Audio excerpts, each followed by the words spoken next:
สู่ผู้สองห่วมเฮียงเคียงหมอเลื่อยไปบ่รู้จักผู้ใดจึงมีแต่ได้เหงาใจเส้นนี้คิดอยากจะลองทักลิ้นอย่างนี้หากสวรรค์ยังโปรดปรานก็คงโชคดีมีฮักกับเขาอยากจะมีฮักจากคนหากยิ่งได้สนจงเว้าเขาแก่หนุ่มสาวก็จะเอาเพื่อให้เหงาเป่าเปี่ยวหัวใจ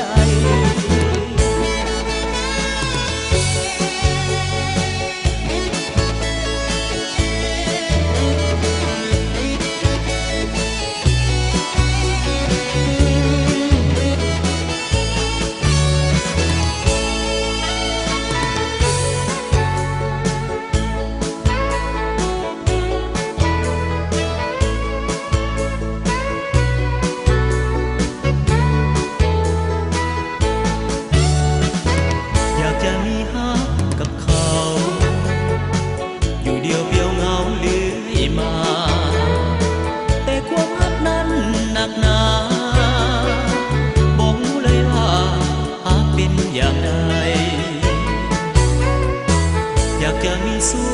ผู้สองห่วมเฮียงเคียงหมอเลื่อยไปบ่รู้จักผู้ใดจึงมีแต่ได้เหงาใจเส้นนี้คิดอยากจะลองทักลิ้นอย่างนี้หากสวรรค์ยังโปรดปรานก็คงโชคดีมีฮักกับเขา